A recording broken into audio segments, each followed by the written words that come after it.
Guys, in this video, I want to talk about something that I believe is very important when you are building your software as a service. Sorry if you don't hear me very well. I'm doing my best to record the video. This is not for every software as a service application. This is for people that are going from a service to a software as a service. And this is the reason why a lot of software as a service products end failing, especially the ones that go from service to software as a service. If you are watching me for the first time, my name is Justo. I'm in the process of creating 12 apps in 1 year, and I recently launched the 5th app. Now I'm building the 6th one, and I created a system that lets me test applications in just a couple of weeks, so I can start seeing if the app is worth building or not. So look, actually the reason why a lot of software as a service products fail is because they start building features without validating. But your case, I mean, if you already have a service,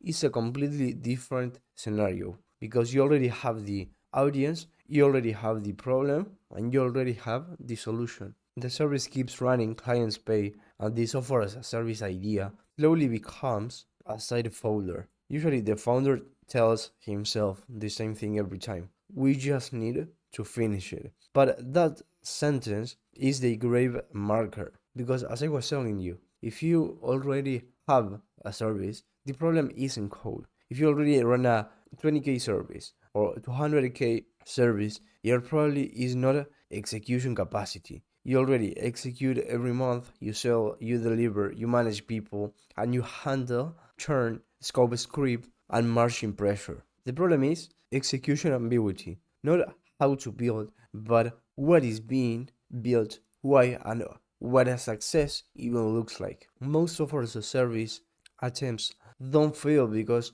they shipped the wrong features. In your case, okay, this is completely different from the one that is starting a software as a service on his own without a service previously. So they fail because no one ever defined the constraint that matter. So they build never converges. I mean, and you're already probably tired of being the escalation point, setting custom exceptions as a strategy, hiring more people to grow revenue, but watching margins stay flat, realizing growth as complexity, not leverage. So software as a service shows up as a mental escape hatch. But the thing is that software as a service feels like a product problem, and in your case, it's actually a decision problem. The ambiguity creeps in. Should this be self-serve or sales-led? Are we building for existing clients or a broader market? Is this replacing the service or supporting it? What exactly should the user stop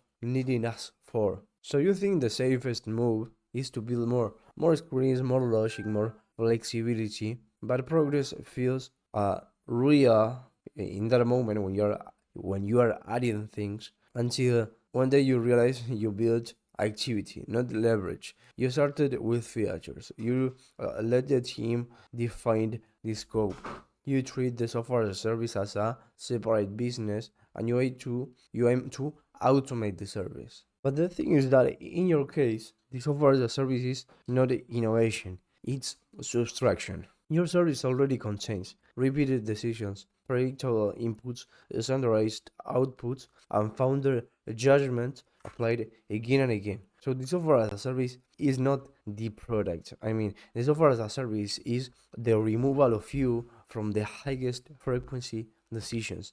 If the software doesn't reduce founder involvement, it failed. I mean, by definition, it's hard to accept it, but it's the truth. And literally, that single constraint eliminates 80% of bad ideas immediately. So, what you could build instead is not a toolbox, not a flexible system. You build one irreversible path, a path where the user makes fewer decisions than they do today. The same outcome is achieved without escalation, okay?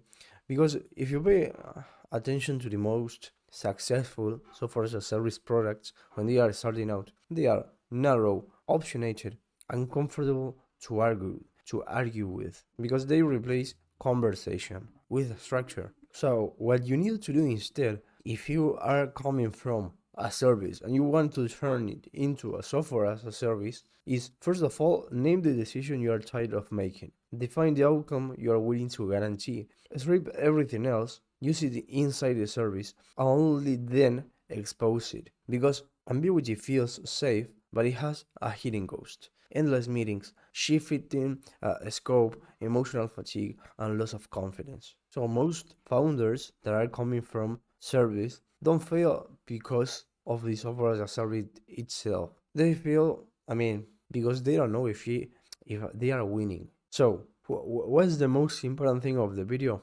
The right move is to refuse everything except the one path that removes you. That refusal is the work. So I really hope this video helped you. If you want me to help you one-on-one building your app and turning your idea or your service into a software as a service product in just a couple of weeks, the only thing that you need to do is book a call. I will leave the link on the comments section. Thank you for watching, and I hope to see you on the next video.